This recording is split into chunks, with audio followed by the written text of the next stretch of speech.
जय श्री कृष्ण मित्रों। आज का हमारा टॉपिक है आस्था।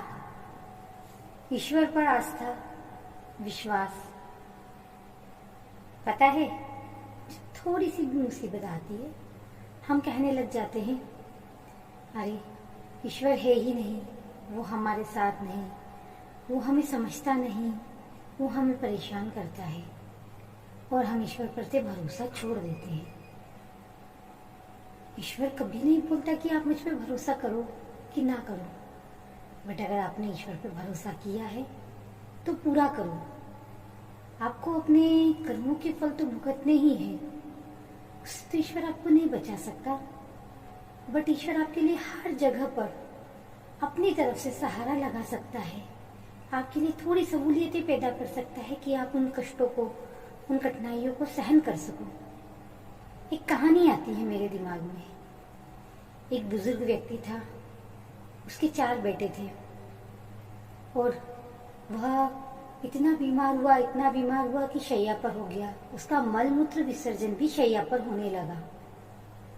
उसे एक अंधेरे कमरे में रख दिया गया उसके बच्चों के द्वारा, जहाँ पर कोई आता जाता नहीं था।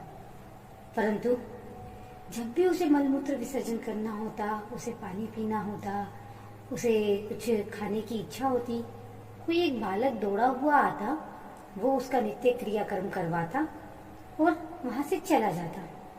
उसे, क्योंकि बहुत बूढ़ा हो चुका था, उसकी आंखें कमजोर हो चुकी थी, उसकी चेतना शक्ति लगभग सुप्त अवस्था में थी, तो उसे समझ में नहीं आता ये कौन है। वो सोचता मेरी फैमिली का ही कोई बंदा है जो आता है और मुझे मेरे जीवन को जीने के लिए थोड़ी सी सहूलियतें पैदा कर जाता है, मेरे नित्य क्रियाकर्म से मुझे निवृत्त कराता है, मुझे खाना खिलाता है, मुझे पानी पिला के चला जाता है, मेरे घावों को साफ कर जाता है।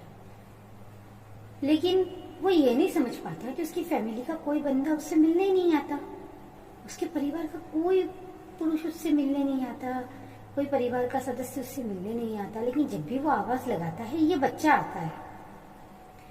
एक दिन उसने उस बच्चे को पकड़ लिया, बोलता बता तू कौन है, कौन का बेटा है, मतलब मेरे 4 पुत्रों में से किसका बेटा है तू, जिसको मैं नहीं जानता, जिसको मैं समझ नहीं पाता, तू कौन है।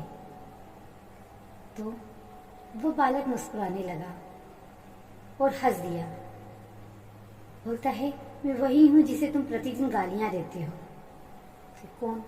तुम हमेशा बोलते हो कि ईश्वर ने तुम्हारा साथ नहीं दिया, ईश्वर ने तुम्हारे साथ ये किया, तुम्हें ईश्वर ने इतना बड़ा रोग दे दिया, लेकिन ये तुम्हारे कर्मों का फल है जिससे मैं रोक नहीं सकता।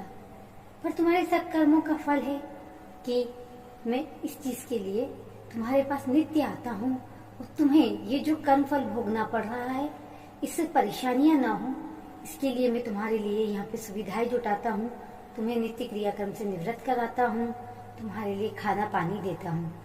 तुम्हारा जो कर्म है उसे मैं बदल नहीं सकता, लेकिन जो तुम्हारा सत्कर्म है उसके बदले में तुम्हारे लिए मैं ये सारी सुख सुविधाएं देता हूँ। तो ईश्वर पर विश्वास ये होता है कि अगर आप सत्कर्म किए हो तो ईश्वर आपके लिए सदा सहायक रहेंगे।